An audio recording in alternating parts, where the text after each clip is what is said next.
Listo, ya están adentro, doctora. Ya estoy viendo. I think Arturo O'Connor is here. Arturo, Where? Here I am. ¿Ya está Arturo? Where is he? Yeah, I don't see it. I think he's here. Okay. Arturo anfitrión, co-anfitrión. Okay. Ya está como anfitrión. Okay. Ya. Entonces podríamos empezar. Ya están en vivo, de hecho. Ok. Vamos a hacer inicialmente una presentación en 2 idiomas bilingües para después seguir nada más en inglés. En primer lugar, queremos darle a todo mundo la bienvenida. Creemos que tenemos un buen grupo de gente escuchando o siguiendo esta conferencia. Today we gather to discuss the book of one of our distinguished participants of the research project, which has an additional point that the discussion will be made in terms of Latin America, which have another positive things. We would like to welcome our guest, Professor O'Connell, which I don't see, Professor Juan Pablo Panseira, and obviously the author of the book, Jan Toporowski. We also want to thank Professor Lorena Rodriguez, who is the General Secretary of the Economic Faculty of UNAM, for all the facilities given to this event and for being here today to open this event. I don't think we need to spend more time in this part of the presentation, so I will ask Lorena if she will kindly open this event and give us some words in order to start. Gracias, Lorena.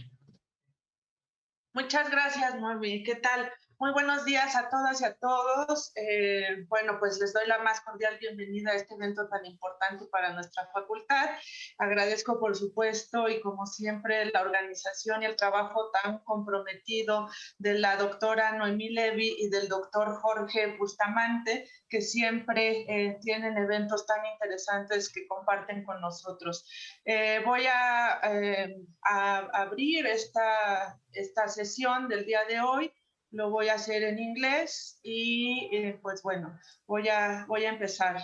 Thank you very much and good morning, Dr. Toporowski, Dr. Levy, Dr. Bustamante, Professor Juan Pablo Panseira, and Professor Arturo O'Connell, and all the students and colleagues who are with us today. It's an honor to be here with all of you to open the presentation of the book entitled Interest and Capital, The Monetary Economics of Michal Kalecki by Jan Toporowski from the University of London. On behalf of the director, Eduardo Vega, I give you the most cordial welcome to the Faculty of Economics of the National University of Mexico. We highly appreciate this academic space for discussion and exchange with colleagues from other geographies and other realities. It is a great opportunity to us to share this space with the author and with outstanding colleagues who will participate as commentators in this event. Also, I want to acknowledge the committed and important work of our dear colleagues, Dr. Noemí Levy and Dr. Jorge Bustamante, who have organized this presentation and discussion. This morning, we will be talking about one of the most influential and prominent economists whose contributions have been determinants in economic science. We have no doubt that this academic event will be greatly appreciated by our community and will encourage us as an institution to continue promoting this academic space where the reflection and the exchange of arguments contribute to the discussion of ideas. Thank you very much and welcome. Now, thank you very much, Professor Lorena Rodriguez. I want to say that this discussion is divided in five interventions.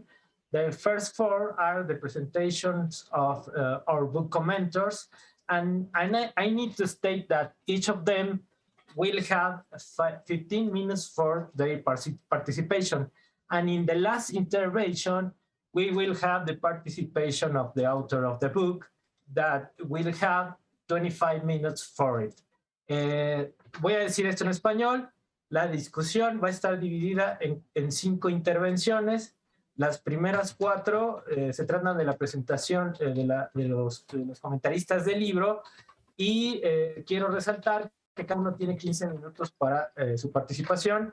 Y la última intervención va a participar el doctor Toporowski, y él tendrá 25 minutos para su presentación. Quiero agradecer nuevamente la apertura del evento a la profesora Lorena Rodríguez León, y sin quedarnos más. Perdón, quisiera... Jorge, ¿me permites una cosa? Adelante. Están preguntando sobre las cámaras y los micrófonos. Por seguridad estarán apagados por lo menos en la primera parte del evento. We are being asked about microphones and cameras. Due to security issues, they will be blocked in the first part of the event. Thank you. Oh, okay, then without hesitate, I would like to introduce you, Professor O'Connell. I don't know if Professor O'Connell is here with us. I am with you. I don't know. Okay, thank you, Professor O'Connell. Okay, let me. Can you put your camera, please? Yes. We can see you. We can see you right now. Okay, thank you. Let me introduce you, Professor O'Connell. Okay, Professor O'Connell is a mathematician and economist by university training, member of the Board of Governors at the Bank of Argentine Republic from 1986 to 1988, and in 2003 and 2010. He held offices in his own and in other countries related to economics and international finance, both in government and in academia. Has published extensively on international finance matters, external debt, and history of international economic relations. Then, without hesitate, Professor O'Connell, it's an honor for us to have you, and you have the word.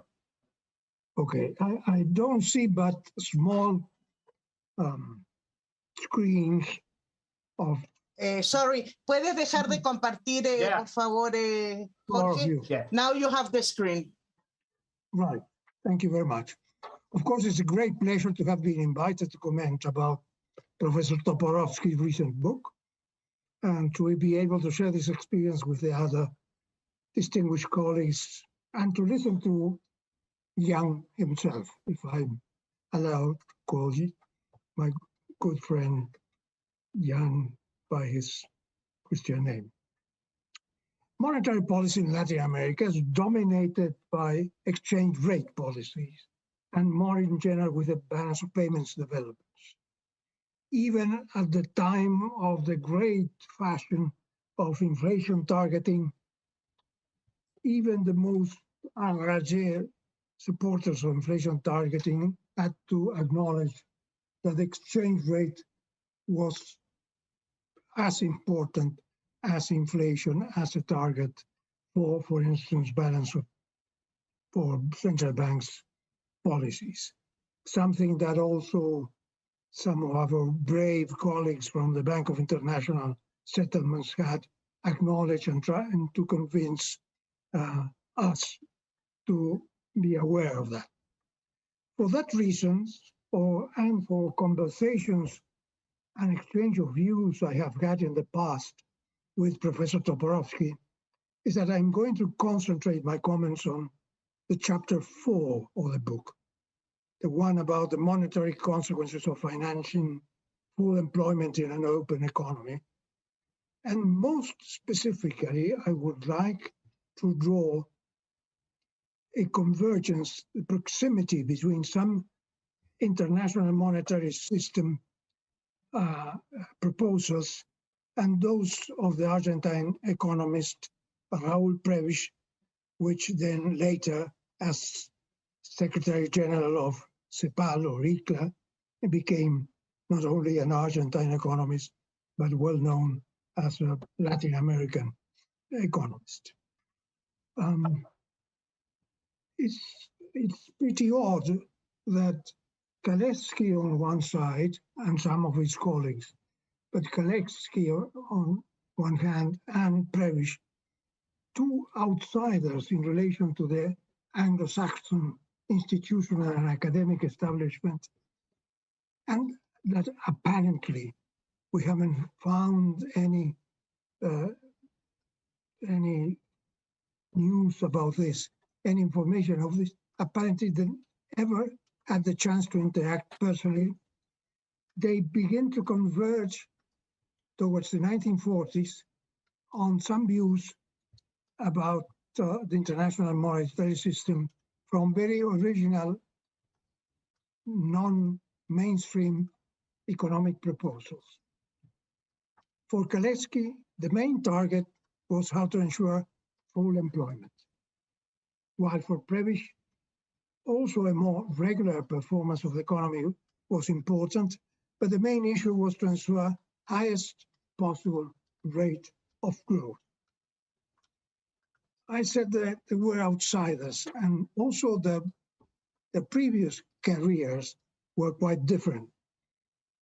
Kalecki arrives to the 1940s at the time of the proposals for these international institutions with a dense and heterodox accumulation of theoretical work, although informed by his commitment to eliminate unemployment, started way back at the end of the 1920s, based on the behavior of the advanced economies, having advanced even better than Keynes himself, an understanding of the incapacity of those economies to ensure full employment and the possibility to achieve it by resorting to fiscal policy.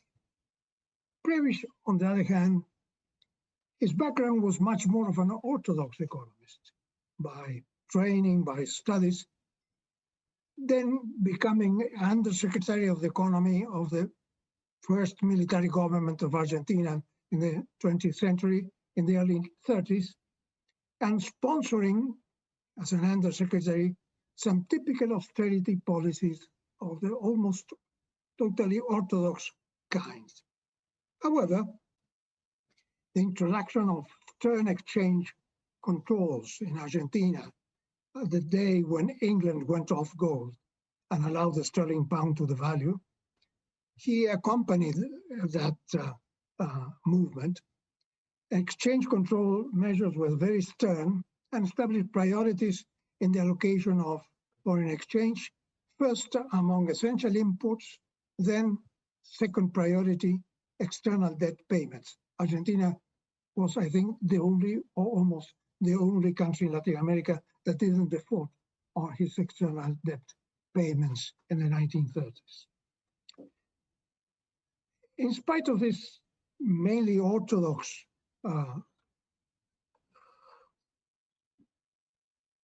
convictions, in the late 20s, Prebisch had developed the notion of what he called the Argentine economic cycle. He and a group of colleagues working for the Banco de la Nación Argentina, a large commercial bank, government-owned, decided that this Argentine economic cycle was dominated not by the instability of investment.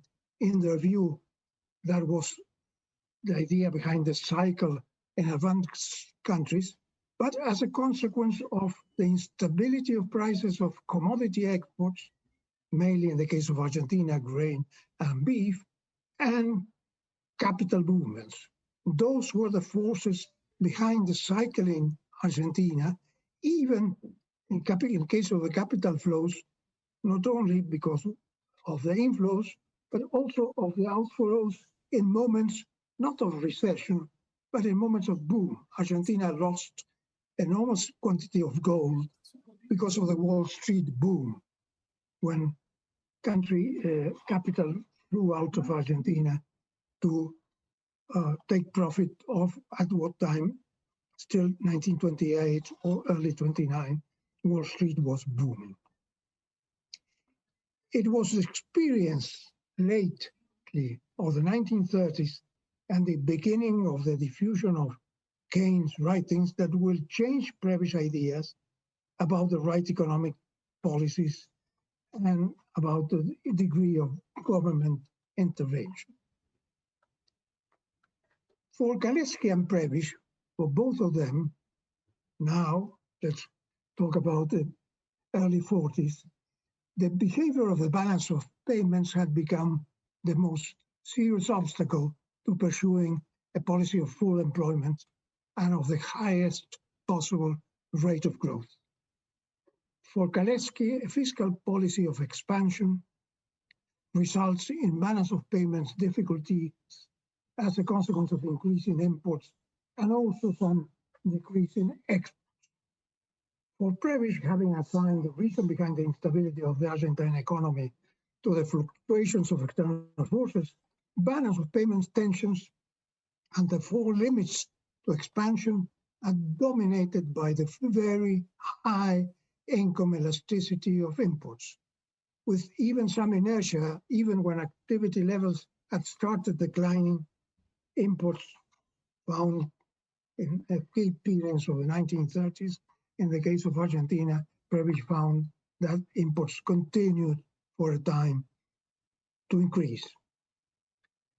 For Kalecki, therefore, in an open economy, to avoid entering into balance of payment crisis, it would be necessary for a joint, among some major economies, a joint effort at expansion, so that exports would accompany imports as other countries were increasing themselves their purchases abroad.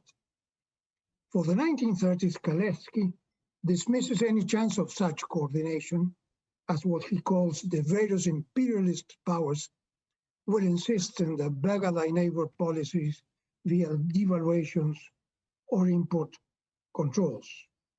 In the case of Argentina and other countries, the case of import controls and imposition of bilateral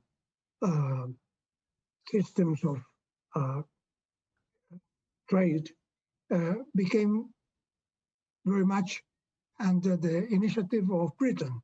At the very time of the London Economic Conference, when there was in 1933 an attempt to come to some kind of coordination of policies to be able to come out of the depression that had become much more serious than what had been thought only a few years before, Britain at the same time, when was breaching international trade, etc., was signing various bilateral agreements with countries in Europe and in other parts of the world. In our case, very importantly for Argentina, in the case of Argentina, a treaty under which Argentina had to allow the whole result of sterling out of exports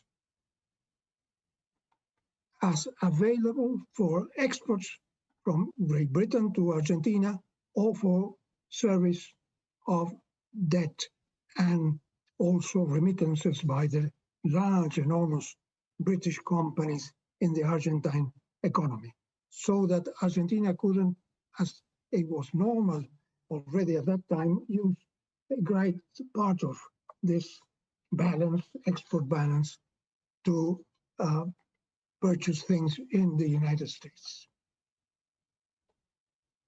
Prebisch, from a consultant that prepared a revised version of the central bank charter. Argentina didn't have, still in the 30s, a central bank. There was a proposal on the basis of a British doctor, instead of the Niemeyer of the Kemmerer's initiatives in the Pacific area countries. In the case of Argentina, as in the case of Brazil, the consultant was a British money doctor, Sir Otto Niemeyer, who was changing from Treasury to the Bank of England. I might say that in 1902, there was a way by the Treasury in Great Britain to have new people coming into the Treasury. And so there was a big examination. In that examination, who came first and who came second? Niemeyer came first and Keynes came second. So if that shows something about Niemeyer's powers of thinking, it is a nice comparison. Niemeyer's was against the gold standard. That wasn't his thing. He thought that, as many in England at that time, that maybe a sterling peg could be interesting, although they refused to do it. But Prebisch, having been asked to prepare a revised version, included much more already government intervention, and not only rediscount, but open market operations, and also using a revaluation of the gold of the old currency board to use it in saving various banks. So he becomes the general manager of central bank till 1944. One was sent away by another military government. And he already was using multiple exchange rates as well as a support scheme for prices of agricultural products. Returning to his ideas of the Argentine economic cycle, Prebisch concentrates his attention in import controls. Sometimes under the title of foreign exchange controls, imports would be classified in groups, a quota of exchange made available for each group, and allocation among importers via public tender. Prebisch then states that only that way the country might be able to have a national monetary policy. In modern parlance, Mandel's trilemma becoming a dilemma. So let's now see agreements and disagreements about international monetary policy of wartime. The basic crucial coincidence by Prebisch and by the group in Oxford, Kalecki, Schumacher, Ballo, is that in comparison with the White and Keynes plan, was the distinguishing between the advanced countries and the industrializing countries. But for the Oxonians, they introduced something else, which is the idea that what Schumacher in a previous paper called backward countries, that the less advanced countries, the industrializing countries, are bound to be in deficit because of the needs of industrialization, so that something had to be done. This structural idea about deficit, not only that of Prebisch, of the enormous elasticity of imports, and in the case of countries like that of Argentina, this structural thing is a crucial thing within the question of accepting that something different had to be done for the less advanced countries. And this structural version of why countries less advanced had to be somehow accommodated in an international plan was later inherited by Prebisch himself and Cepal-Ikla, and also by the IMF in 1974 when the extended fund facility was approved. Now, for me, it's a curiosity, and I would like for Jans to help that in us. How come Kalecki and Schumacher came about having this idea about the structural quality, this structural quality of the less advanced countries? Kalecki, to my reading, only had in his second volume of the biography of Kalecki, Jans talks about something he did with a Mr. Landau in the 30s about productivity levels different in advanced and more backward countries, but something that I don't think is enough. A second step forward also from the Oxonians was to associate the clearing instrument, mainly along Keynes, but also a previous Schumacher contributions. In 1942, already Schumacher was speaking about clearing pools, was to unify the clearing institution, what became the IMF, and what became the World Bank, in the sense that the amounts accumulated by surplus countries could be used to grant loans to the deficit countries. On the other hand, for me, surprising, the strong belief in laissez-faire multilateral international trade on the side of the Oxonians, and also some belief in it was always good for there be capital flows from the advanced countries to the less advanced countries.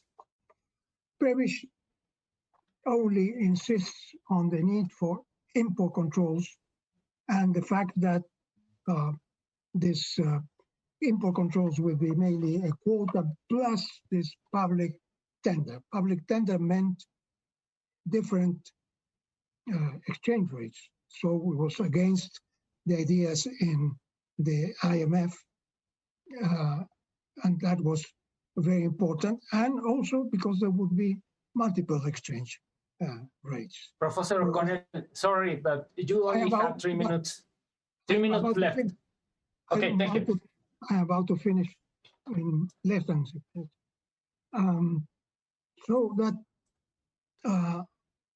I think that it's extremely interesting that this outsiders, in a way, from this establishment, Anglo-Saxon institutions and Anglo-Saxon mainstream thinking, came to this different ways to try to accommodate the case of the less advanced countries in the international monetary plans. So that is mainly my interest, and I would be very happy if later Jan, on other occasions, could tell us something about how come Kalecki and Schumacher were so interested and produced this structural idea about the deficit of developing countries, and well, this bridge of how to unify the clearing institution with a lending institution, and also a little thing that the purchases to be financed by what became the World Bank the World Bank or whatever would try to orientate those purchases to advanced countries in deficit.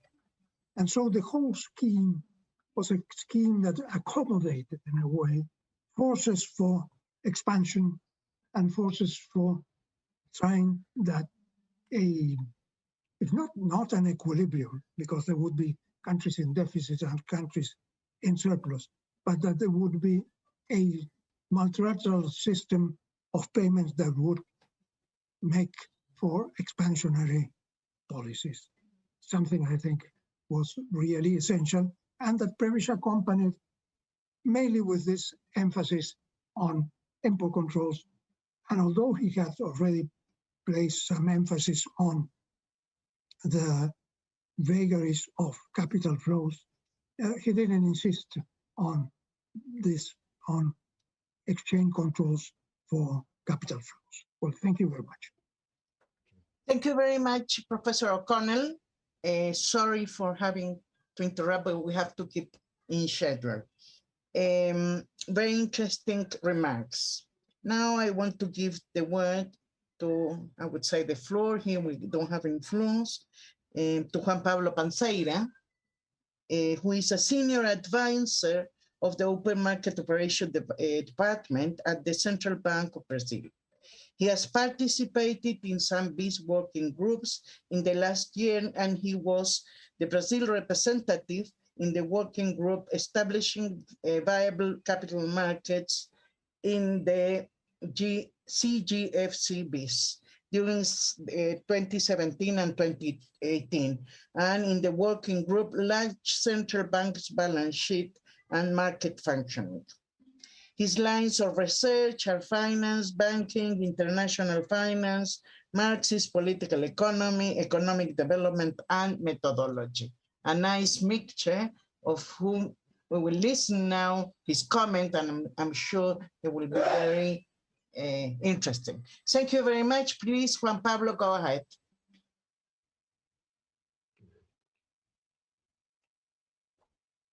Hello. Also, thanks for the invitation to this book launch of Ian. It's a pleasure to me to be here. So in this very nice discussion on the Kalecki monetary economics in Latin America. So I have a small presentation that I would like to share with you. Just a minute.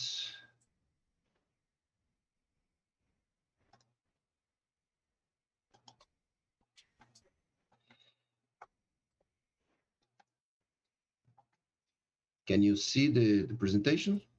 Yes, perfectly. Yes. Okay. Please, 15 minutes. I forgot to say that. Okay. I will try to stick with the time. So the first thing is this presentation here does not represent necessarily the official view of the central bank. And also, I think it's necessary to say that I'm not a Kalecki specialist, so apologies in advance for any misunderstanding or any lack of accuracy in the Kalecki's font. So I try to, if there is some confusion, because I try to put the presentation in Portuguese and I speak in English, following the advice of Noemi and Bustamante. So I would like to mention, to share some thoughts in the development of the contemporary capitalism in Latin America, some more specifically in Brazil. The Kalecki monetary economics in Latin America, I think in the context of financialization.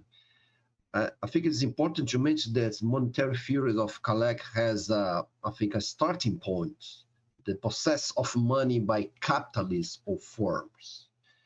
In this way, it follows the Marx formulation in the book 2 of The Capital, in which he discuss the forms of capital. In this sense, it's a kind of money capital or monetary capital, and the personification of the capitalist firm has being the driving force of the capitalist accumulation, the valorization of capital, and the increase of profit. This understanding of the Kalecki, the driving force on the capitalist firm. In this sense, the monetary characters of the capitalist dynamic is there in Kalecki, in which there is a combination of the monetary and industrial circuits, in which he points out on the process of accumulation, there is internal source and external source to finance the investment for capital accumulation. So he points out very early in the economic thought the crucial role for the corporate finance in the capitalist accumulation. So what's the context of financialization? I'll be quick just to measure the characteristics for our discussion. Financialization can be understood as a change in the behavior of the major economic units, banks, non-financial companies, and families. So those units change the way that the relationship with the financial market, in terms of operations, in terms of behavior. Banks relies more to lending to households, to depends on the trading operation, to raising funds through open markets, and families have to house. There is a noise here, please. Okay. In terms of the non-financial companies, there is they take more advantage from the open market financial systems. So they raise funds through open market, to the corporate bonds or other instruments. In this sense, I understood the concept of developed by Kalecki, the concept of corporate finance by Kalecki, which is developed by very nicely by Toporowski in these books. They offer very good platform, very good base to understand of non-financial companies in the context of financialized capitalism. In terms of emerging economies, it's important to mention that there is a subordinate dimension in the financialization, in which the emerging markets or emerging economies or even developed economies, they are subordinate to the international monetary system. Professor Panseira, I think the slide is not advancing. We are in the first one. Is right?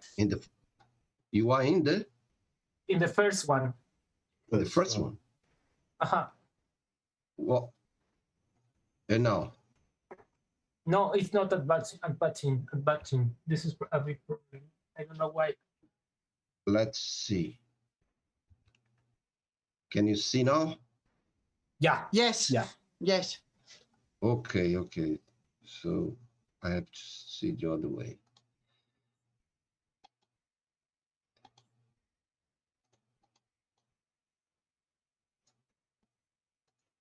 So I mentioned this one. Mm-hmm. So let's start again. It's this, the financialization has a subordinate dimension for the emerging economies, for the international monetary system. So let's go to talk, given this, the corporate finance in Latin America. Can you see this slide? Corporate finance in Latin America? Yes, go ahead. Okay. So since the beginning of the 2000, the biggest Latin American company has this process of internationalization and large integration with the international financial market. So there has been a kind of speculative operation by the large companies, the Latin American large company, particularly the Brazilian one and the Mexican ones, around middles of the 2000s. What happened, just to make short, they have a corporate crisis in those countries. What we have here, to have the complexity and lack of transparency in this hedge operation or with FX. And also the connection between the domestic markets, international market, in which there is a rising possibility of financial contagions. With the consequence of this was one of the sides of the global financial crisis in emerging market, focus on Brazil and Mexico. In Brazil, we had large intervention in the FX market, including trade finance. And later on, you have increased the control on FX operation by the non-financial companies. In this, there is an obligation to hedge the operation, so no off-balance sheets operation for the companies, and the rise of the capital limits for the non-financial company to engage with FX operation. So the finance operation in offshore markets increase in importance in the big Latin American companies, not only Mexico and Brazil, but also Chile, Colombia, Peru, increase as important for the companies as a proportion of the GDP during the last decades. So the prudential question is important in terms of prudential question. The corporate finance came into definitely in the area of the central bank in terms of to deal with the financial stability. So the behavior of corporate finance is a measure of concern of the central bank. So that's the point that I would like to make in terms of the corporate finance. Some consideration on the Kalecki's view on central bank, particularly in emerging economy in the context of financialization. Briefly, for Kalecki, central banks has little influence over the business cycle. Central bank, in his views, could affect the reserve position of commercial bank, and this would affect interest rates. So it's pretty much close to Keynes, though the central role for liquidity to investment plans to take place. Central bank has the management of the liquidity in the banking and the financial system. So I would like to some changes in the financial system in the last, I would say, 15, 20 years. So through reserve accumulation in emerging markets. So reserve accumulation in emerging markets can be seen as a key development in the global finance sphere and has changed the integration of those countries into international financial system, promotes the process of financialization through the international sphere. So even the poor countries, the less developed countries have accumulated reserves. So what I would like to mention here is this reserve has created and reinforced some money markets due to the process of monetary stabilization of the international reserves accumulated by the central bank. So I'm not going to go further in this, but just to point out that there is a reflexive relation between the structure of the financial system and the central bank operation, which is, as far as I understood, different from the Toporowski. It suggests that the central banks is conditioned by the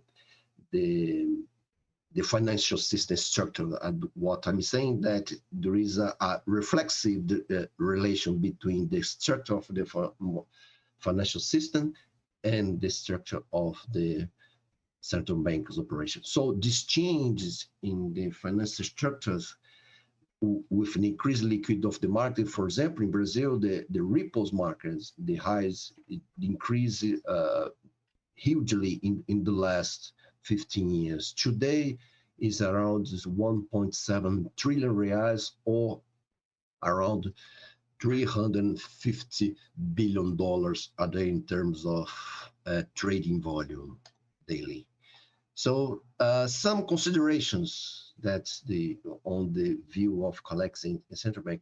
I think for emerging markets, following even the discussion that the O'Connor just pointed out, the distinction between advanced economy and developed economy, I think the influence of central bank in the business cycle in the emerging markets is higher than the advanced country, because we had this increase in the financial sphere relatively to the productive one, which one of the major characteristics of financialization.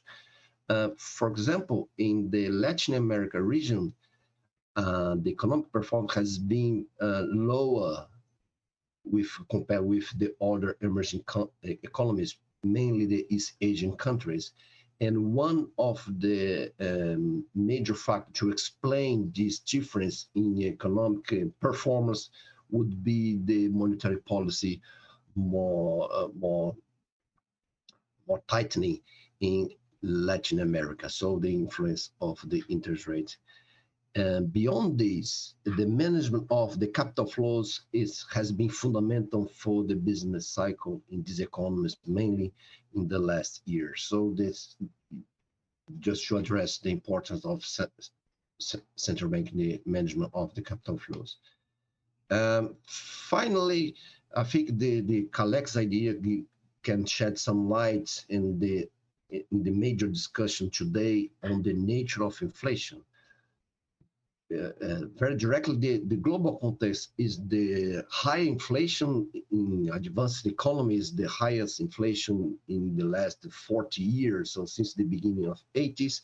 So we have constrained the monetary policy in the majority of the emerging economies. However, the inflationary pressure is essentially caused by energy shocks and food as well, and by problems in the supply chain. We have some disruptions in the global supply chain. There is a perspective of stagflation in the global economy. If you see here, so what the major drivers of the global inflation has been energy on the left side here for emerging economies. On the right side for advanced economies, for the evolution of the energy price, the index of an energy price, mainly in Brazil, is close to 50% since the beginning of the 2020, and the euro area around 45% since the beginning of 2020. The other cause would be the global supply restriction. That's the index done by the Federal Reserve of New York.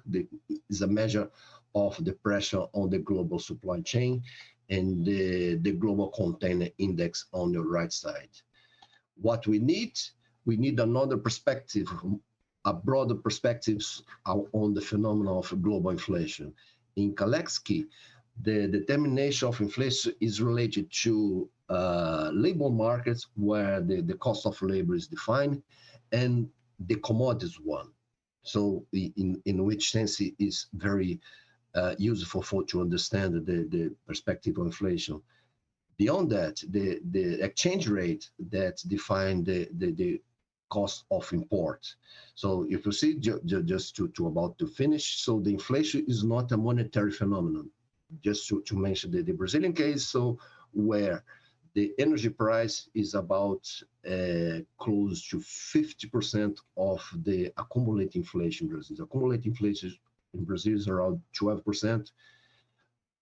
Is around between 6 and 7% is just energy price, which is follow the international market, could be done in another way. So Kalecki could be very interesting, useful to think about the nature of the global inflation. That's it. Thank you. Thank you very much, Juan Pablo. I think our objectives are being fulfilled. Argentina, Brazil, and now we go to Mexico. If you could stop sharing, please. And I would like to welcome my colleague who coordinates with me this research project, Jorge Bustamante. He is a full-time professor at the Socioeconomic Science Department at FES Acatlán, UNAM, member of the National System of Researchers Level 1. He has published several papers in national and international journals on financial sectors and big corporations. His lines of research are the relationship between real and financial sector, profit strategies, and financial structure of big firms, heterodox microeconomics, developed models, and industrial policy. Jorge, por favor, tienes la palabra. No te puedo dar el piso. Adelante. Thank you. I'm going to take a minute to put my presentation. Any questions, any remarks, please to the chat. We will try to open microphones at the end and cameras. For now, we have been asked not to do it. Cualquier pregunta, cualquier cosa, por favor, por el chat. Después abriremos cámaras y video. Adelante, Jorge. Thank you, Professor Eni. First of all, I want to thank the opportunity to participate in this event. I'm going to try to be brief. As you see, I call my presentation Financial Sector Profits and Investment. What I want to show you is that in the logic of Kaleckian theory, the investment is related to profits and doesn't have a strong relationship with interest rate. Second, how the behavior of financial sector promotes low accumulation and the interest rate only has effect on financial sector. And finally, I want to show you why these relationships are so important to Latin America development. Okay, in my next slides, we will see the investment dynamics for a group of countries to see what has happened with accumulation. Now you can see my first slide, and we can appreciate gross domestic capital formation as a percent of GDP, and you can see the case of China is remarkable because the indicator is rising since the 70s until 2020 and represents around 45% of its GDP. And on the other hand, we have a decreasing tendency for the United States, Europe, and Latin America, and this indicator stagnates around 20% of the GDP. In my next slide, we can see the decreasing tendency on accumulation during all this period of time. And it's marked by a tendency line in the chart. You can see that here is a pointing line, and but it's better if you see the table of the average growth rate. And you can see this tendency of decreasing in the growth rate of investment. In the next, but even after the quantitative easing policy until 2019, we see that this negative tendency is stronger. Then the interest rate does not have effect on investment. You can see it in this part of the chart. You can appreciate better this situation in the chart. For example, in the case of Latin America, we have the worst average growth rate in the region during this period of time.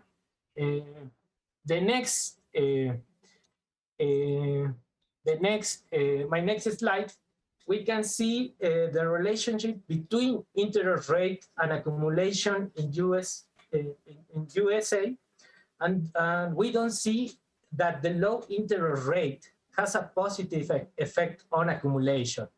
If we take in account that long-run interest rate follows the profits in real sector, then we can see that lower levels of accumulation are related with low-run interest rate.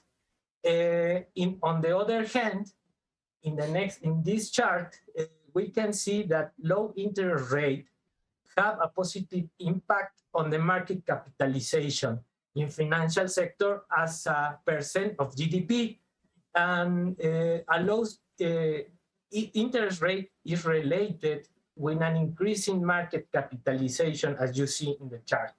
And it's clear that this effect is less strong for Latin America, because we know that Latin American countries must pay a gap differential with respect to the Fed interest rate. And this implies that domestic interest rates are bigger than the external ones, which in turn restrain the effect over domestic financial markets. Then the relevant question is what happened with accumulation and why it's not growing up? And as Kalecki said, it's a profitability problem. And we know that we have it since the 70s. And then the monetary policy is not enough for boosting the real investment, because it's not capable to recover profits for real sector and only feeds the financial bubble. But why is this? I think that is because the way that financial sector leads the accumulation process. we see the next chart. We know that after the 70s, financial sector was a refugee for the falling profits in real sector, in a context of restructuration of capital that was looking for cost reduction to stabilize profits. With the regulation process of the 80s and the 90s, we see an overcapitalization process that leads the way of accumulation and the internationalization of capital. This process is marked by an excess of capital for big corporations that promotes financial investment over physical accumulation. And this is the real problem. For example, the big firms, they prefer mergers and acquisition or buying trademarks and property rights, or even get financial assets for speculation. The main reason of this is because that this kind of investment is less risky than the new one. And in the short run, this investment grants a secure liquidity flux that has a positive effect in financial sector and over the financial bubble. Obviously, this behavior promotes an increasing concentration of income and low accumulation. And low employed, obviously, and on the other side, increases the financial bubble and, of course, the debt. What implies this dynamic over Latin American countries? Well, we know that Latin America shows a lack of development in industrial sector, even after receiving large amounts of FDI. That was the neoliberal promises for development. In one hand, we can see that domestic big corps are overcapitalized because they are growing through mergers and acquisitions, are buying trademarks and property rights in domestic and external markets, that is slowing the accumulation process and employment in domestic markets. On the other hand, the transnational companies that lead the domestic industrial sector, they don't have interest in building change with domestic firms, and in the same sense, don't share technology. We know that they come mainly for low wages, control of raw materials and another natural resources, or even for tax exemptions, and a weak green law protection that we have in our countries. Then I think that nowadays the behavior of financial sector is a restraint for accumulation in real economy. And the reason is that this kind of dynamic, for one side, increases concentration of income, that leads centralization of capital, as Marx said, which in turn slows down the demand and profit expectation. And on the other hand, increases the fragility of financial sector because only feeds the financial bubble and increases depth of the system. What needs to be done to correct this situation? This is the relevant question. I have some answers related to a better distribution of income and industrial policy directed by the state to promote linkages with transnational firms.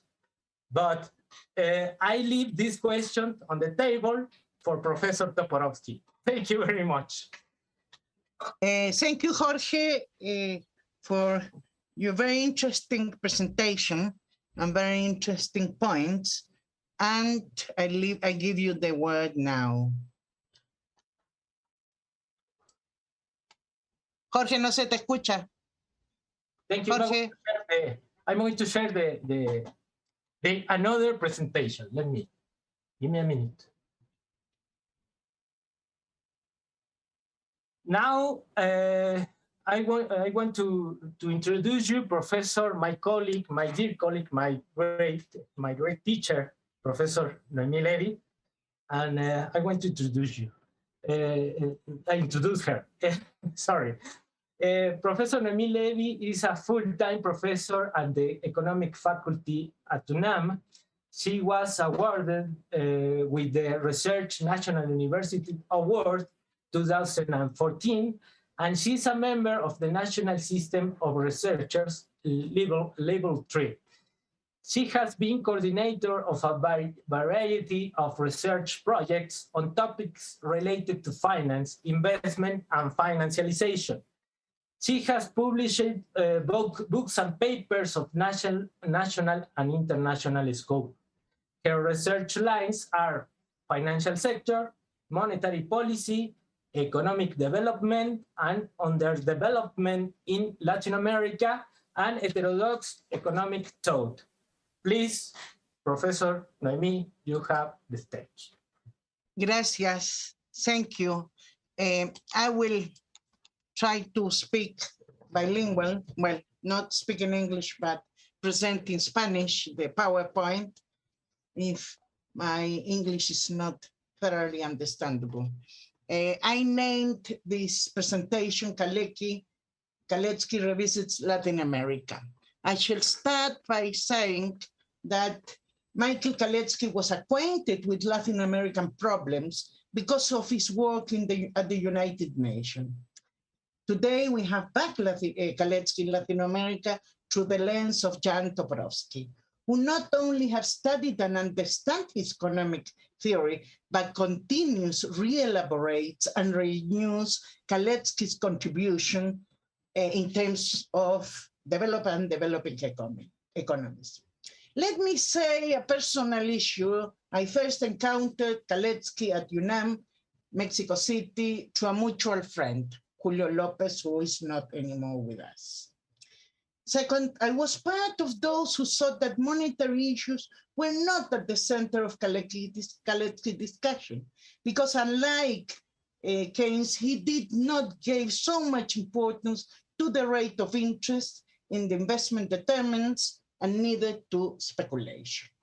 However, Kalecki's financial variable analysis can be found in the increasing risk concept and his explicit rejection that the rate of interest,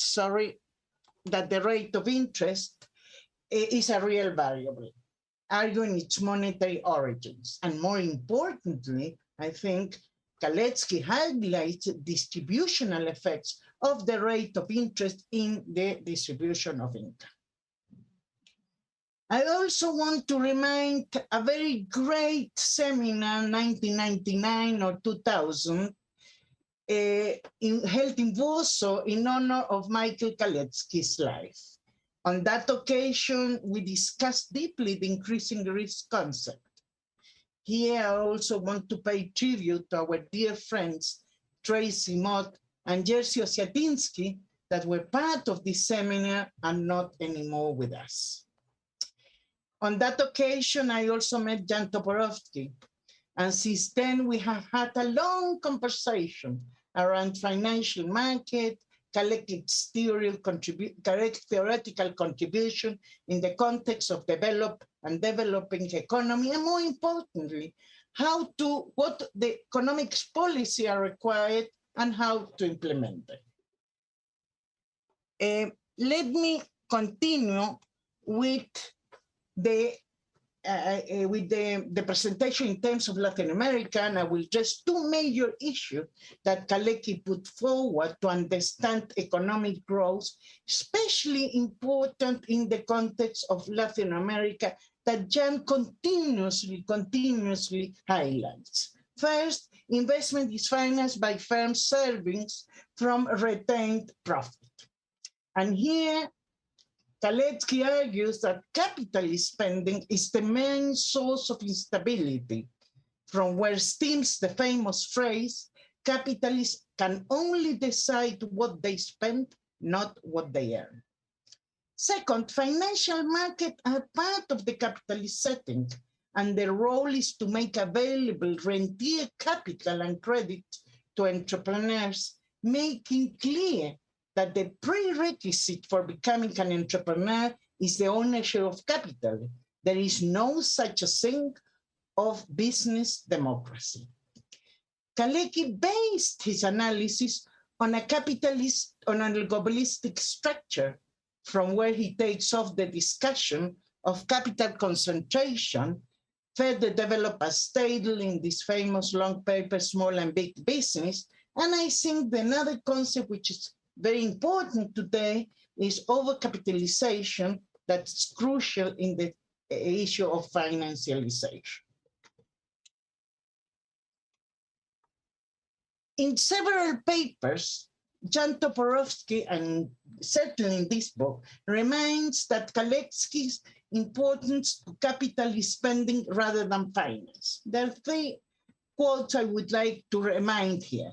If some capital increase their investment by using their liquid reserve, the profits of other capitalists will rise pro tanto, and thus liquid reserves invested will pass into the possession of the latter.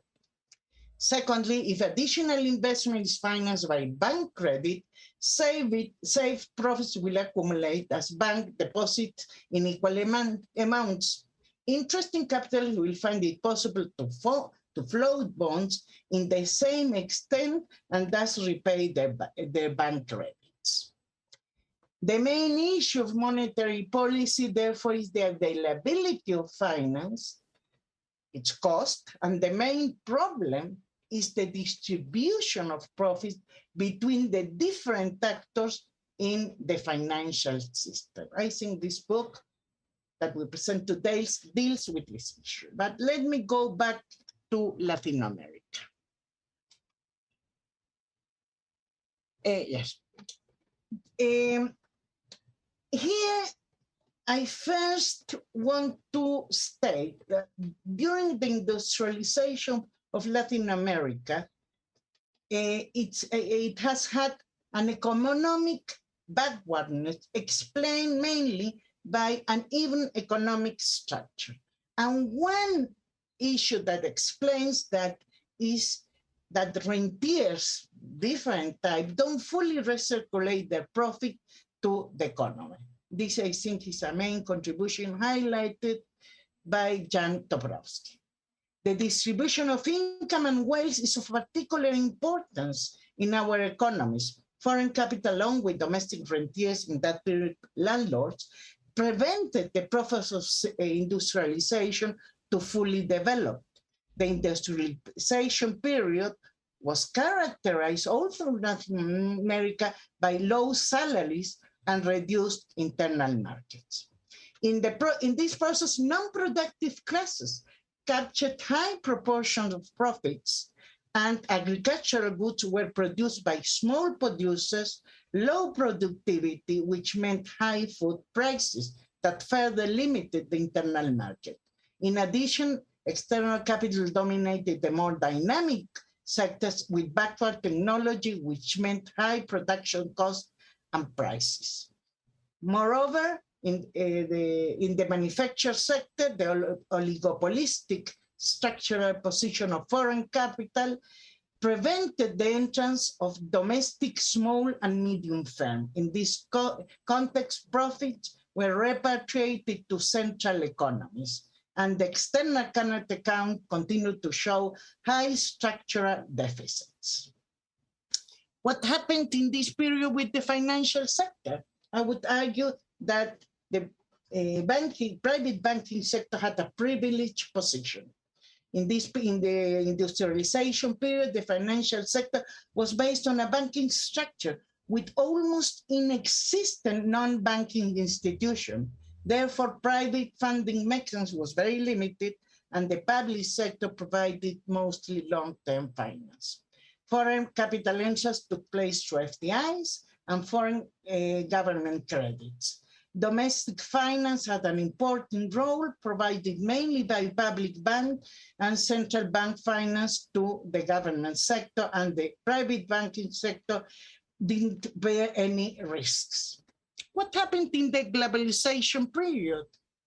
Productive heterogeneity deepened in Latin American economies since the industrialization profit was replaced what has been called the reprimarization or low value added production, the so-called maquilas, that due to the way the region was integrated to global value chains at the lower end.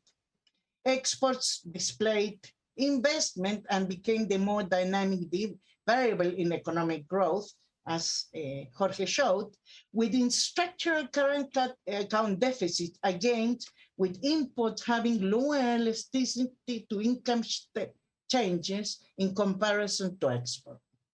The main comparative advantage of Latin American economics in this period have been low wages and raw material availability with very high environmental costs not included in their prices. The dynamic sector continued to be controlled by foreign capitals, export within smaller internal market due to the way the export-led model was organized. In the financial sector, what we can say? Globalization meant the activation of the financial non-banking sector, bonds and capital markets. And I will add with very poor results, as also Jorge highlighted, for where we argue that Latin America have had a truncate development of financial market. They haven't been able to develop fully. These are structural problem according to my view.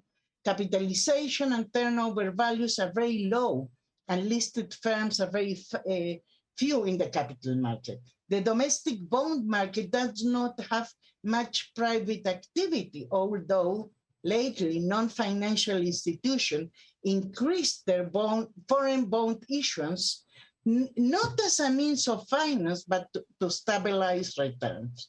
In addition, FDIs from Latin America, the famous multilatinas, don't operate through the local financial market, and those expanded to developed economies use international financial sectors to acquire liquidity, accrue financial gains, and undergo overcapitalization practices. We can assert that financial complexity was introduced to Latin America through the capital market, through the balance of payments and the internationalization of the economic activity. Domestic financial institutions have not played an important role in financing economic growth. I want to finish by saying that foreign capital flows have a key role in financing the government sector and big dynamic non-financial institutions. For the first time in history, Latin America had excess foreign capital inflows with the shortcoming that it hasn't been able to be fully absorbed by the productive sector.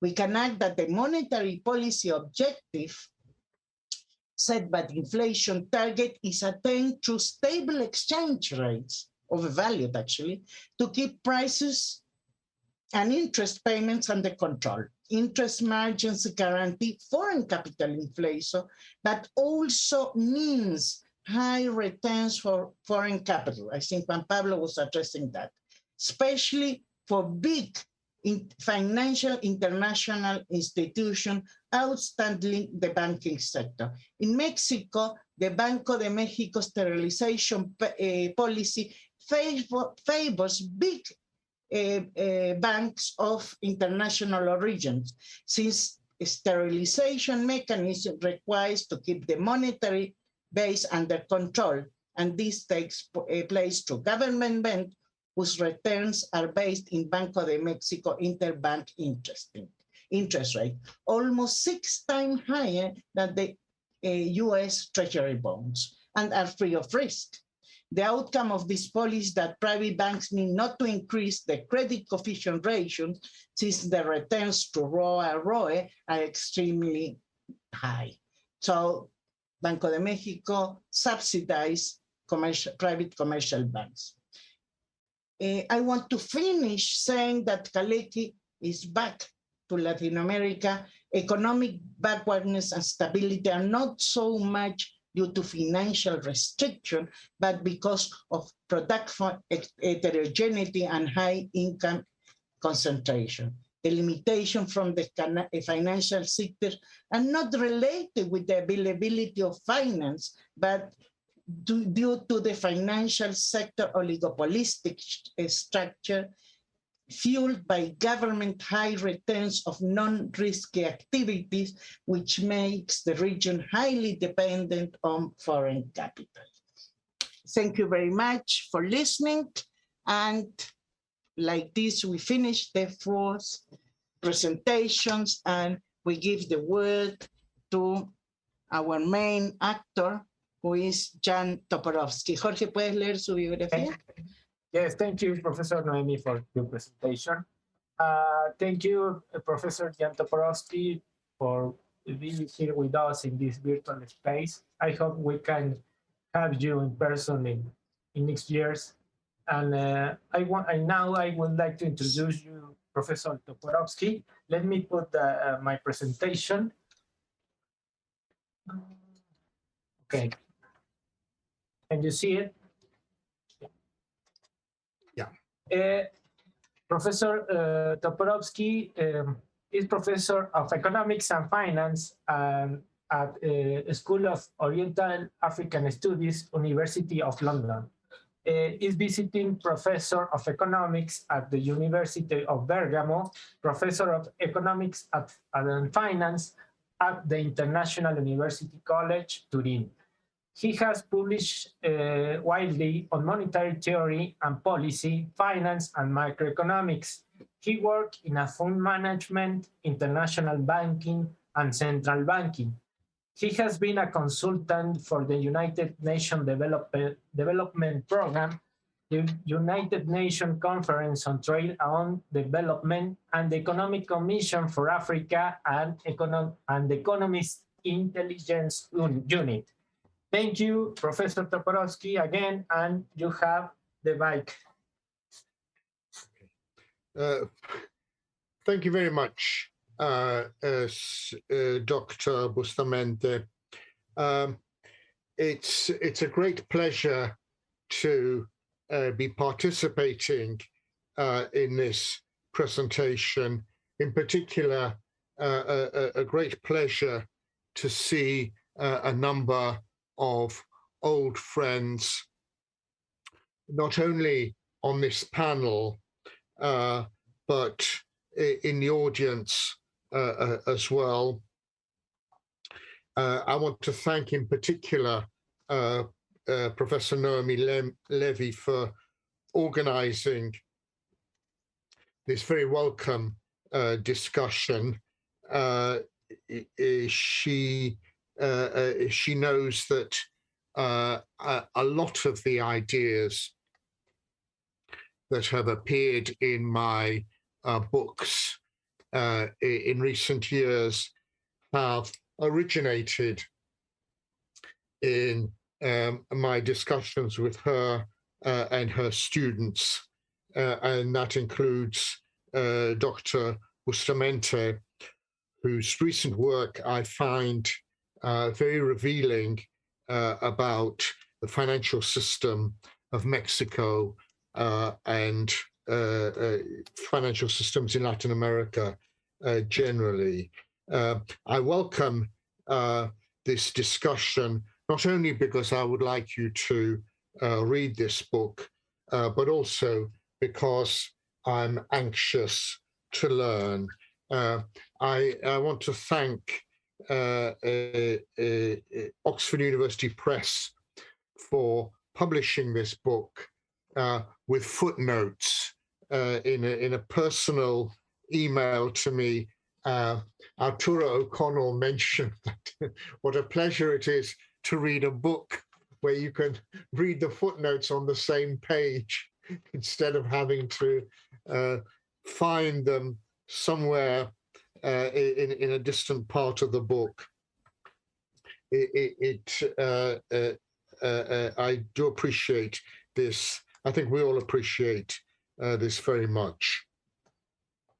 I want to thank Arturo O'Connell in particular for because he is someone whose opinion as a central banker and his integrity as an economist I value very much. I will be coming back to your comments, Arturo, later on in this talk. Juan Pablo Pancera is another old friend from whom I've learned a lot we have worked together, and his influence is partly visible in this book. I want, with sadness, to record my debts to Michal Kalecki. Michal Kalecki was the editor of the collected works of Kalecki, about to say, of Oshatinsky. Yes, there's perhaps some criticism might be made of them in this regard, but he was really the person who, with whom I've been discussing Kalecki for decades now. The other person who was a big influence on me was Julio Lopez, who many of you will know and remember. With Michal Kalecki, I worked, this was his last project, on a book on Kalecki and Bretton Woods, and this book is now out, is now in print, and will be the subject of a presentation later this year. And some of it answers to some extent the comments that Arturo O'Connell made, but I'll be coming back to those later on. Let me say something now about the substance of the book. Kalecki's ideas did not change much over his lifetime. There are experts, Steindl, his friend Joseph Steindl, who argue that there were different, and Michal Kalecki as well, who say that there were different phases. He changed his mind as he went on. This is not really the case. What he did was he changed his equations in successive versions of his essays. What's interesting is that in some of them, he included material on monetary economics, only to drop it later on. So the first part of my book is really a collection of these fragments on monetary economics. So in the first chapter, these are about the financing of investment, then the criticism of Wickselian theory. This is the notion that there is a relationship between the rate of interest and the business cycle and inflation, a problem that was the lifetime preoccupation of Wicksell, and which early on Kalecki dismissed. Then there is the problem of debt management in the context of war finance, and then the critique of the Bretton Woods plans, which Arturo O'Connell mentioned. Then in my book, there's a middle section which discusses some of the fundamental principles. The key one is Kalecki's understanding drawn from Marx, Rosa Luxemburg, but you also find it in Keynes, that essentially in a capitalist economy, money is the money of capitalists, and you need to see monetary circulation as being from the expenditure of capitalists back into the pockets of capitalists. The Kalecki then develops this into an understanding of the fiscal management of debt so as not to cause a rise in liquidity preference and the possible instability of financial markets because of excessive liquidity. There's a critique in this section of the classical theory of interest that relates the rate of interest to the rate of profit. The classical theory being essentially the one put forward by David Ricardo, that the rate of interest is ultimately determined by the rate of profit. And this is illustrated very nicely with this fable on debt management, which demonstrates that debt management requires liquidity. It doesn't require a surplus. This is a paradox because, of course, if we consider debt as a household debt, then individual household debt, then yes, we do need to have a surplus of our income over expenditure in order to be able to repay debt, but not for the system as a whole. And Kalecki illustrates this nicely. I make some comments on the theory of the monetary circuit and financialization. And again, I'll come back to this in my comments on the remarks of the speakers. There's a final section which is concerned with central banking, in particular because my argument that I put forward the argument that Kalecki is vindicated because, contrary to the neo-Vixelian orthodoxy, the rate of interest does not affect the trade cycle or even inflation, but affects the type of financing of current production and investment. The current neo-Vixelian orthodoxy is, of course, that it's inflation targeting, that it's possible for the central bank to regulate the rate of inflation by varying the rate of interest. And I argue in the end that if the central bank does this, then it essentially, monetary policy becomes endogenous to the system. And as in the final quotation from an Italian novelist, I argue that a central bank that is inflation targeting essentially makes itself a prisoner of events, that the events that I thought I was controlling were in fact controlling me. The events control monetary policy. My one regret about the book is that the book does not do full justice to developing countries and emerging markets.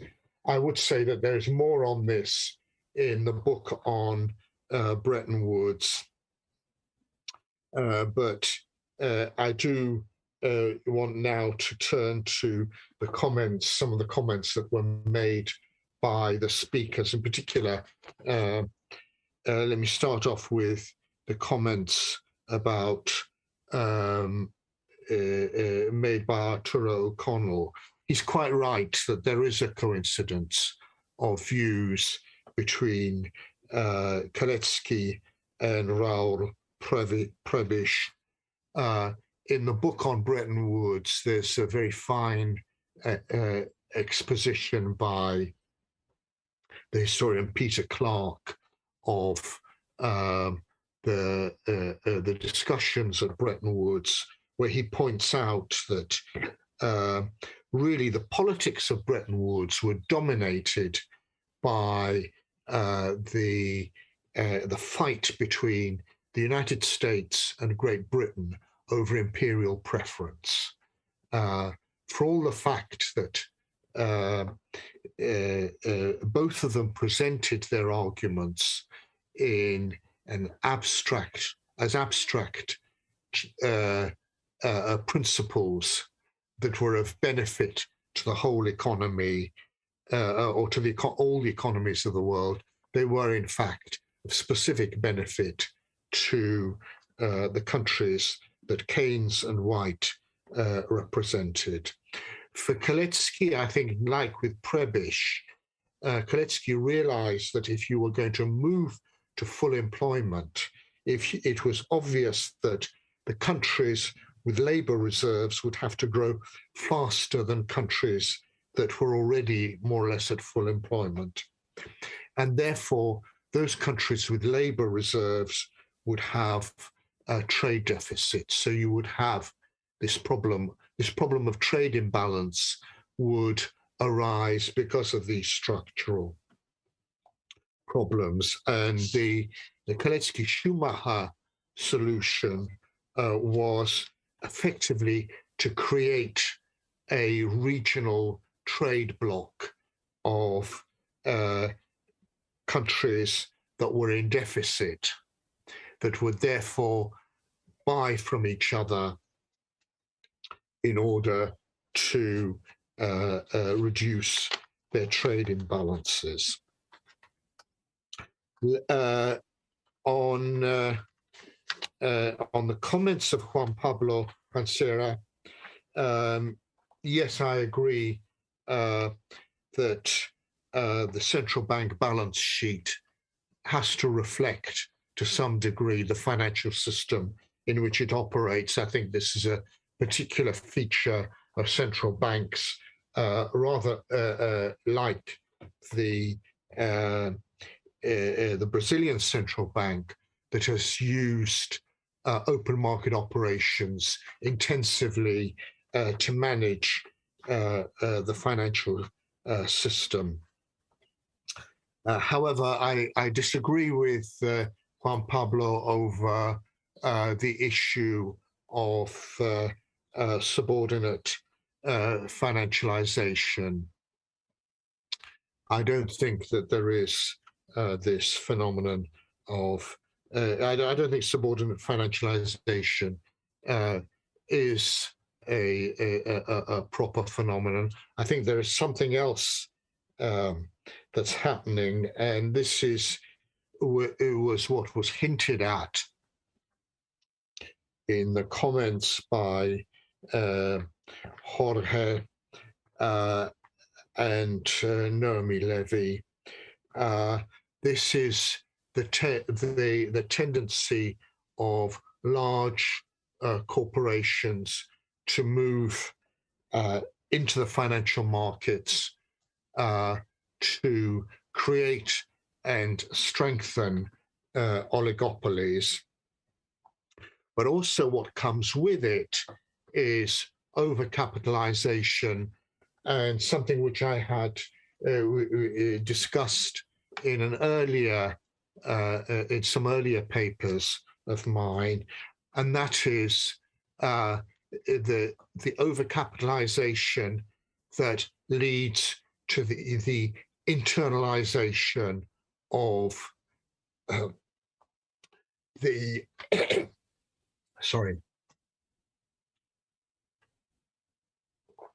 the internalization of the capital market. If you look at the kind of holding company structures which are created by large corporations, you find that, yes, there is an element of them which operates through the capital market, but they also operate an internal capital allocation system which is not done through the market.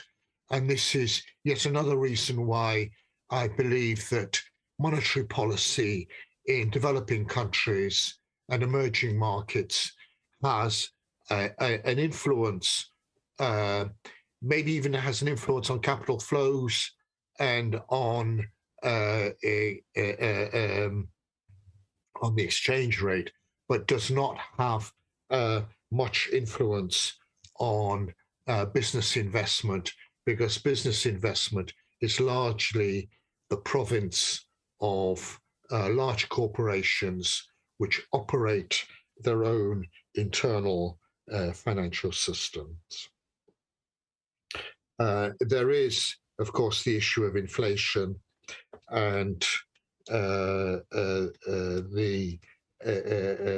think it's true that inflation is a monetary phenomenon, but it's a monetary phenomenon. This was something that Kalecki recognized in respect of the exchange rate, rather than anything else.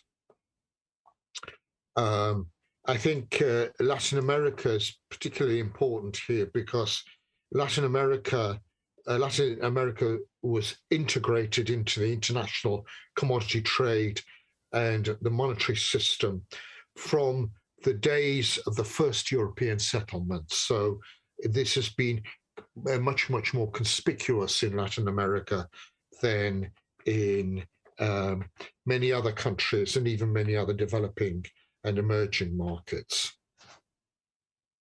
The problem with Kalecki's thinking on this, or the limitation of Kalecki's thinking on this, was that he had developed his monetary economics before he started researching seriously the problems of developing countries. However, I think he did put forward an intriguing argument about monetary circulation in developing countries. As I mentioned, in industrialized economies, he saw, along with Keynes, Luxembourg, and Marx, that money circulates from capitalist to capitalist. In a developing country, the circuit is different. It's from capitalists, from modern capitalists, and the government to the pre-capitalist classes. So that it's interesting that in his papers on financing economic development, the financing problem is not a problem of where to get the financial resources to finance development projects, but it's really about the financing problem is about stabilizing the money accumulated by the middle class and the pre-capitalist wealthy classes to prevent capital flight and luxury imports. And this should be done through taxes and debt management. So let me just conclude by saying that there is an important link between Kalecki's monetary ideas and our time, and that is that I think in Kalecki's monetary economics, he puts forward as a central issue the issue of debt management. And this is particularly important today when central banks or when governments are loaded with debt due to COVID.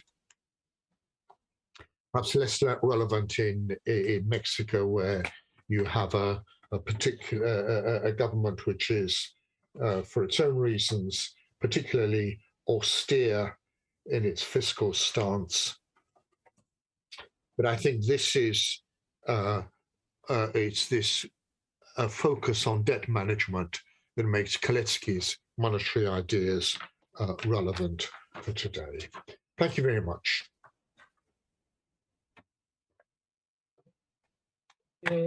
Dr. Noemi, your mic. Yeah. Thank you, Jan. Before continuing, there are in different languages asking where your book can be bought. Please tell us how we need to make some business here, how we can, your book can be distributed.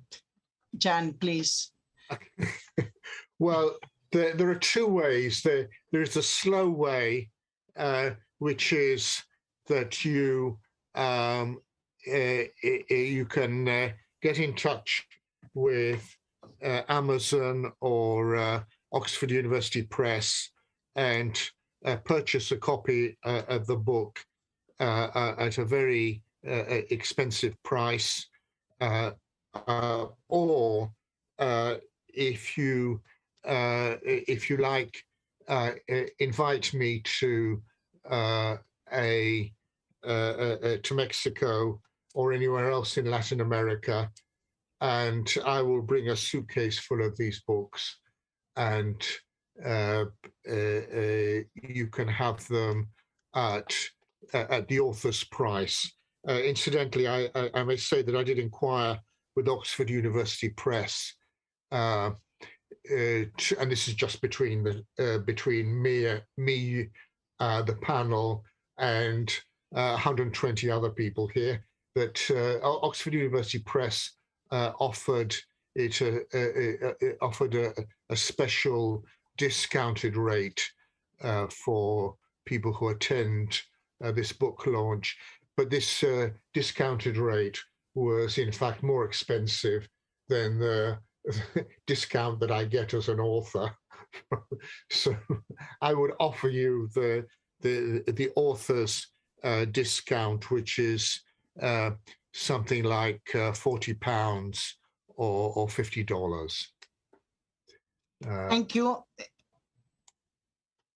Well, I think you will come here in September of what I remember. Anyway, si podemos abrir video. Ya están abiertos, doctora. Ya están abiertos. Okay. Ya están abiertos. If anyone wants to ask, I have 3 questions. If anyone wants to ask, please raise the hand and we will consider and we will give you the micro. For the meantime, I want to recollect a few questions. For the meantime, in the chat, we have one from Julia Juarez and Gabriela Valdivia. Julia asked, she wants to know Professor Toporowski's view on how financial market distortion and bottlenecks on developing economies affect labor market structure, knowing that main Kalecki's interest was the wage share and work status. She also asked if there is any link between the interest rate of Kalecki's vision and structural heterogeneity as a key instrument of structurally thinking. Gabriela asked if Kalecki's monetary theory can apply to capital fluids with cryptocurrency. Monica Pliego, please be very short, because if not, we'll have to limit your question. Mónica, adelante, sé muy breve, por favor. Go ahead, Mónica, please. You can open your video if you want. A ver, can you, a ver, ¿hay otras preguntas, por favor? No. If you want, María Guadalupe, no contestó Mónica. María Guadalupe, hola. tienes el micrófono. Aquí estoy. ¿A mí? Adelante, por favor. Hola, doctora, ¿cómo está? Bueno, Adelante. good morning. First of all, thanks for your amazing talk. I want to know your opinion. Today, central banks around the world are making use of the traditional monetary recipe of raising interest rates in order to fight with the current inflation. In this context, I want to know your opinion, Professor Toporowski, whether this policy is part of the solution or it's only making the problem worse. I want to know, what do you think? Please. Arturo and Juan Pablo, you also can ask or you can respond to Jan's comments if you wish. Mónica, Gracias, if you Guadalupe. want to make your question, we don't listen you. We can hear you. If not, Jan, if you would like to answer in the meantime. Yeah. Okay. Yes. The structure of the labor market and the impact of the monetary system on the structure of the labor market. I think this is really a phenomenon of the capital market and the issue of liquidity. If the capital market is excessively liquid, then what happens is you have a festival of mergers and acquisition and an increase in concentration, but also an increase in the bureaucratization of large business. So you have the development of business hierarchies, the expansion of a kind of private sector, middle class. Yes, I think it's this kind of impact, and of course, this the excessive expenditure on this is covered by the fact that if you have a monopoly or if you have a stronger position in the market, then you can raise your prices to pay for this kind of excess fat in your corporate structures.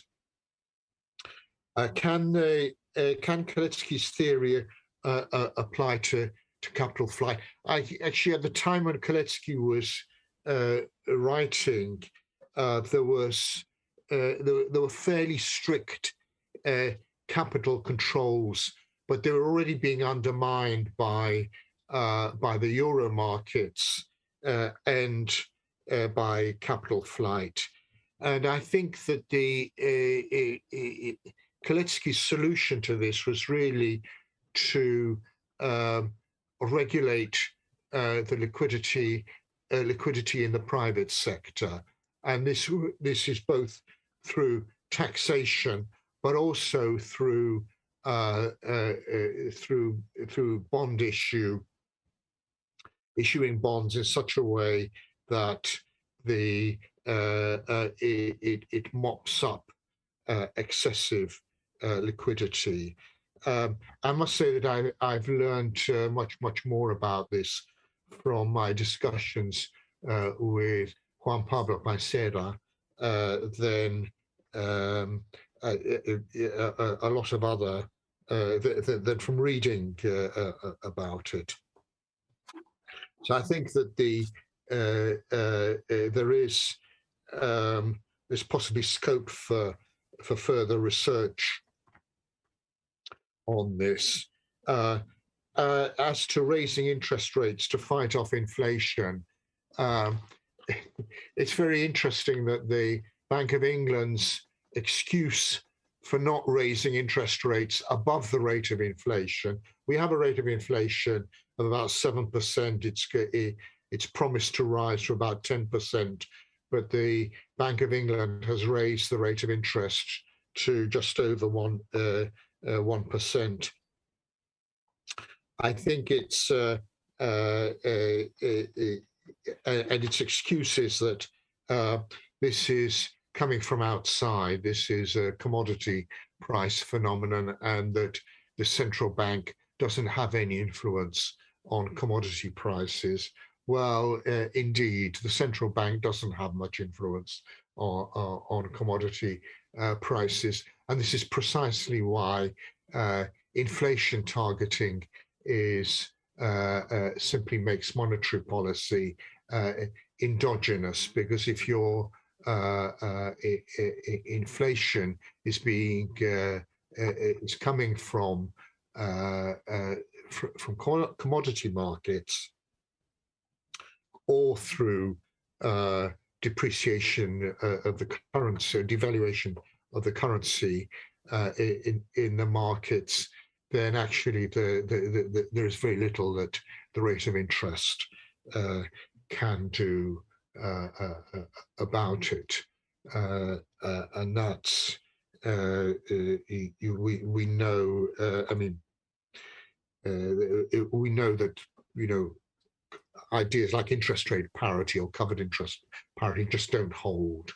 So raising the rate of interest is not going to change the rate of inflation. Thank you very much. It's a pleasure to see John Smithen, who is raising the hand, and then I will give the word to Juan Pablo Panseira. Please, John, go ahead. Thank you very much, Naomi, and congratulations, Jan, on the new book. I haven't read it, I must tell you. I'm waiting on a review copy, actually. Which is supposed to arrive, and then I will. You're saying this to terrify me. No. I have a million questions, of course, but we don't really have time. I do want to focus on the one thing that Naomi said, actually, when Naomi said that she thought that Kalecki thought that the real rate of interest is a monetary phenomena rather than, quote, real phenomena. And like you, Naomi, I used to think that sort of Kalecki paid less attention to money, in quotes, than did Keynes, but that statement proves exactly the opposite. In a sense. What I think, though, is that we should modify that statement slightly by saying the real rate of interest is a monetary phenomena. Now that's not as paradoxical as it sounds, right? What it means is that it's the inflation-adjusted interest rate, which is a monetary phenomena. The interest rate minus inflation. It does not mean that it's anything to do with the rate of time preference, marginal product of capital, or anything like that. And then, fascinatingly, Jan, in your remarks, you in a sense, sort of continued that theme when you said that what Kalecki thought was that also the exchange rate is a monetary phenomenon, right? It's a direct corollary. I can't say that word, of the fact that the real interest rate in the inflation-adjusted sense is a monetary phenomenon. The other proposition of monetary theory is that the real exchange rate, and again, if you notice, if it's the real interest rate, it's the real exchange rate. And then in turn, what that does is it sort of validates all the stuff about, capital flows, how the capital flows dominate the current account, et cetera, et cetera. I mean, it's the key, in effect, to a monetary solution. I just wanted to throw that at you and sort of basically ask, is that the way that your thought is evolving as well? Thank you. Can we take Juan Pablo Panseira's question or remark also, please, Jan? Yeah. And the others, please raise the hand for the next round. Juan Pablo, go ahead, please. Yeah, just a small comment on the young question, a kind of disagreement on subordinate financialization. I think your position on the over-capitalization leads to internationalization of capital market, which I completely agree. But I think this phenomenon is more general for the capitalist accumulation than the position of the emerging markets or emerging economies occupy in the international monetary system. Because if you look the integration, if you analyze the real side, the structuralist school, after the Second World War, they analyze in terms of trade. So what I'm just saying that there is another one, because we can talk the original scene that you cannot issue that. In this offshore markets in your currency. So I think which these characteristics can be mitigated through the integration of the global chain, in which the multinational companies offers external funding for the subsidiaries.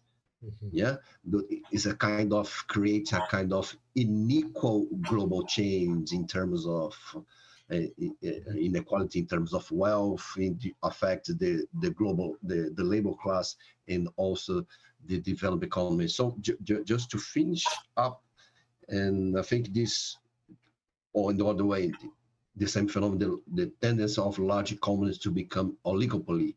So I think these two characteristics is a more general for the capitalist accumulation, in which my point is applied for the emerging economies. And related to your point over capitalization, I would like to listen some thoughts of you that is a tendency of capitalism, because there is a kind of pressure of the large companies like Google, Apple, to have access to the central bank's liquid lines. We had this in the Euro crisis with the Ericsson, if I'm not wrong, or Siemens, sorry. They would like to access the ECB stand facility. So I think that would be my comment and question. What do you think on the large companies access the central bank facilities? Any other question, Ricardo Belofiore? I see you here. Perhaps you want to ask something. Our colleagues of UNAM, please. If not, Adalberto Figueroa, student of the master's degree. Adalberto, adelante. Hello. First of all, I would like to thank you, all the participants. And my question is concerning about the monetary policy depending on exchange rates, as we heard at the beginning. My question is for all the exponents. I would like to first hear the opinions about what can central banks do to improve the economic policy, or more precisely, what can central banks do to perform a less dependent monetary policy from exchange rates in order to benefit economic growth? Thank you. Gracias, Adalberto. ¿Alguien más, somebody else wants to ask some or make any comments? Baja tu manita, por favor, Adalberto. Professor O'Connell, any remarks? If not, we give the word. Would you like to go ahead? Yeah. Okay. Yes, John Smithin's argument that the real rate of interest is a monetary phenomenon. I think this is something I would have to think through. I mean, I'm fairly clear that I don't think that the rate of interest is a real phenomenon. I don't think that the rate of interest is is related to the rate of profit. But if it's the real rate of interest in the sense that of Irving Fisher's real rate of interest, if that is a monetary phenomenon, I would need to think through the we would need to have a longer discussion about this. But it sounds correct. I think it is related to liquidity rather than any real phenomenon. I think Juan Pablo's defense of subordinate financialization. Yeah, I understand this issue of or this question of the inability to issue debt in your own currency. But is this not making subordinate financialization into a monetary phenomenon rather than anything else? I think if you have the question of the access to central bank funds that the large corporations needed to do, like General Motors, General Electric in America, then Siemens in Europe. This is really a phenomenon of the liquidity of the capital market and how that is regulated.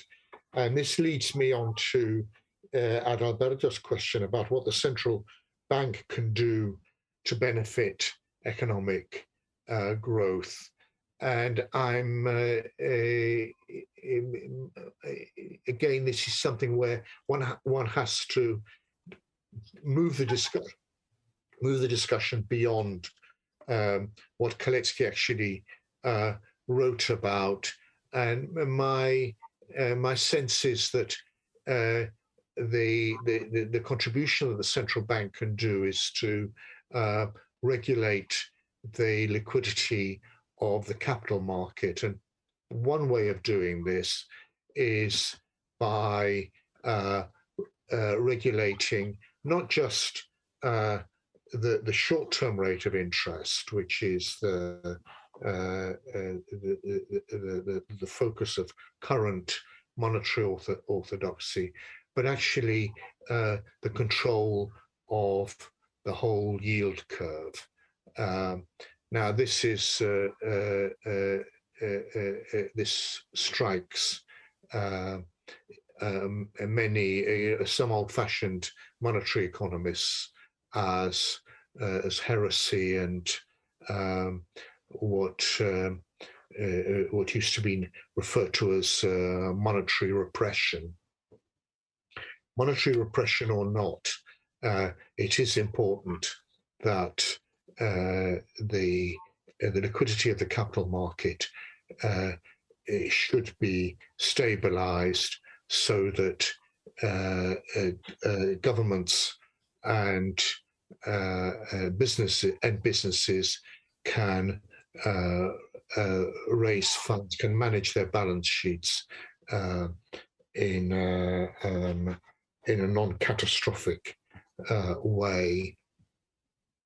Not that this will generate economic growth, because economic growth, in particular for developing countries and emerging markets, really comes as a result of development projects and investment, and it's that is needed. But stabilizing the capital market can actually support this kind of effort.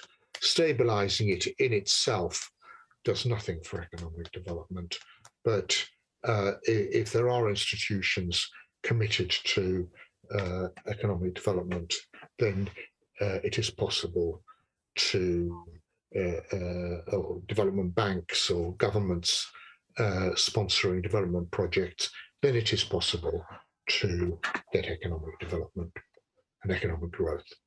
Thank you. Let me say Thank you, Jan. something. Let me say something about Please do, Arturo. what we did in Argentina. Is, as there were no good institutions, solid institutions to provide development lending, we decided, and the charter of the central bank allowed it to do it, that the central bank started rediscounting loans from the commercial banks, which were directed towards development projects, so to speak. I mean, investments that took quite some time to reach the maturing point. So I think it has to do more in general with why are we supposed to have, I think it's more general even than for developing countries, but why are we supposed to have as central banks in our developing countries the same kind of institution as that for Sweden that had the first central bank in Europe? But anyway, even at the time, for instance, was shown by a very good colleague from Italy, but a disciple of Marcello De Cecco, but who now teaches in Europe, even the Bank of England, at the time when it was a private institution, in the 20s and early 30s, the Bank of England was financing development projects. And the Treasury asked Montagu Norman to do that, because if had the Treasury done that, there would have been a scandal. But then the roundabout thing was to make the Bank of England do it. And in fact, for a time, the Bank of England even had shares in some institutions. It was the time when there was some concentration, important concentration in the chemical industry, in the textile industry, etc., at the end of the 20s. And it was done even by these old-style central banks. So we decided that our not being such an old style, even if it was started by a British money doctor, that we could do it. And we found a way around the charter so that legally we could do it. And it was a success, and we financed several development projects. Unfortunately, inertia of the old traditional thinking comes back. Oh, come on, how come the central bank is doing that? That is inflationary or whatnot, which is not. And inflation, I think Juan Pablo showed very well how inflation, for instance, right now, it arises from some supply constraints in some specific sectors. And that Kalecki knew a lot about, Ikla Sepal knew quite a lot about. We had that structural theory of inflation that was developed in the 1950s and which was abandoned.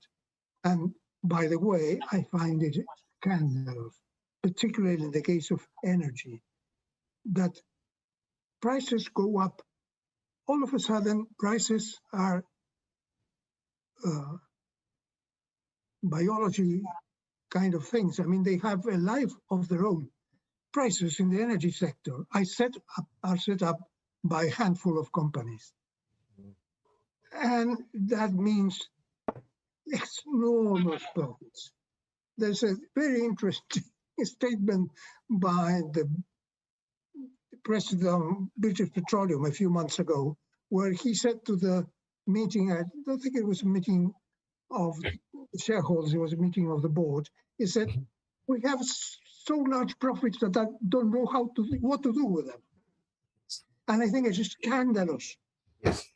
Various governments in all countries are allowing this increasing prices, like prices have a life of their own. No, prices are set by some large companies.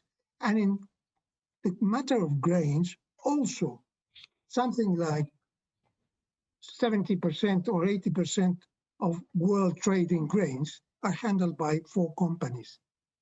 So I think this again shows the inertia of old style thinking, just covering up what is an enormous, fantastic, extraordinary transfer of income and wealth to a few large companies in the earth. Thank you. Let me add a final remark on the lines that Professor O'Connell was saying. Mexico had an immense finance coming from the central bank during the easy period, just rediscounting bonds and giving credit to infrastructure or whatever for the government. This obviously changed in the present period. However, it's interesting that during the pandemic, the private sector was shouting that they want at least a 5% deficit for them to be rescued and pay the workers to go through the economic crisis. This was very interesting. The government, I think it was good that it didn't agree to that because it would go to their profit, as happened in many other countries. So there is an issue that even I think there is also a discussion that Jan put in one of his papers, that even within the autonomy of the central bank, with government, if we can make some relation between the government and the central bank, there can be some spending. So it's not something written by the hand of God, but the hand of authorities that can be changed. I will finish by giving the word to Eduardo Romero, and then Jorge will close the meeting.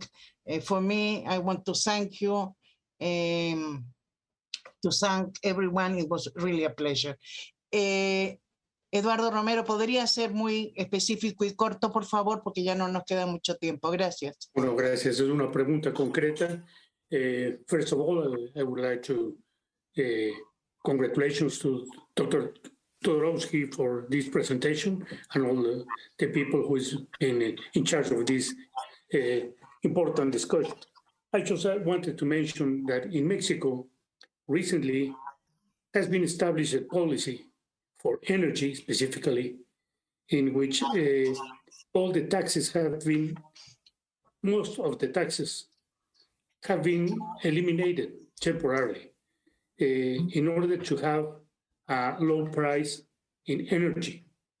I think it's a policy which will finance the small companies and general public temporarily, because they have some savings by not paying these taxes.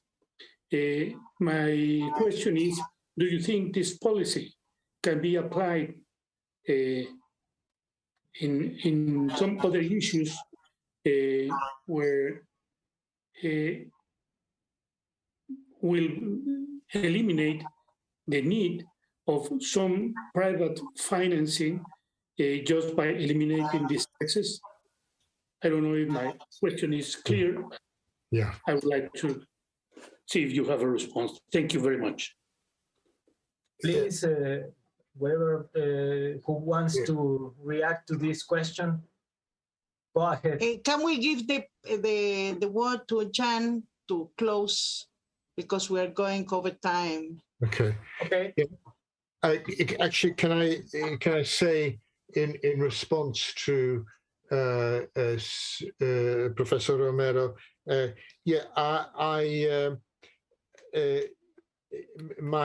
My view is very similar to the one that was presented by Arturo O'Connell just moments ago, because if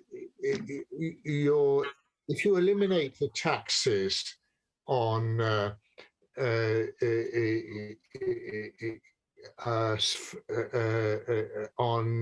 energy, what you're in effect doing is you're making a marginal difference to energy prices. I think it would be much more fiscally proper to combine this with an increase on taxes on the profits of the energy companies, because we have there is a big inflationary push at the moment, and the inflationary push is in real terms creating a redistribution of income from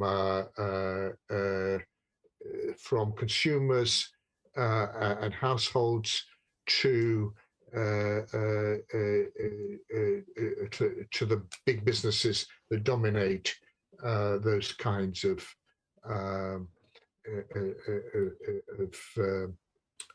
energy, grain, food, and so on. The way to overcome this is actually to tax those profits, and in this way, I think get away from the idea that it's the purpose of business to subsidize, the purpose of government to subsidize the market for the private sector. I don't think they should do it. Thank you very much. I want to say a couple of words to closing this event. On behalf of the UNAM, I want to thank you, all of you, for this marvelous presentation. It was more than a book launch for me, and I'm honored to be without you in this virtual space. Thank you very much for being here today with us. Quiero agradecer a todos los asistentes, a todos los alumnos y a todos los colegas que nos acompañaron. Gracias a todos.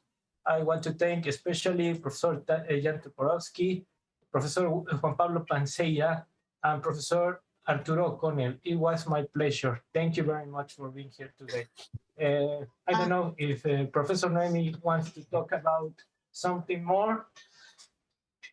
I want to thank the economic faculty for allowing us to make this presentation, and all of you. We had a great outing, about 180 people listen to you, Jan, so perhaps you can sell about 300 books. So in any way, we will try to get them through the library. And we thank you and hope to see you again in another discussion of what's going on in Latin America, because we are facing difficult moments in this period. Muchas gracias a todos. Agradezco de manera especial a la Facultad de Economía, a los compañeros del proyecto, a los estudiantes del proyecto que nos acompañaron y nos ayudaron a organizar este evento. Adalberto, Eduardo Urre y todos los demás compañeros, un agradecimiento. Thanks, gracias a los panelistas. Okay. Goodbye.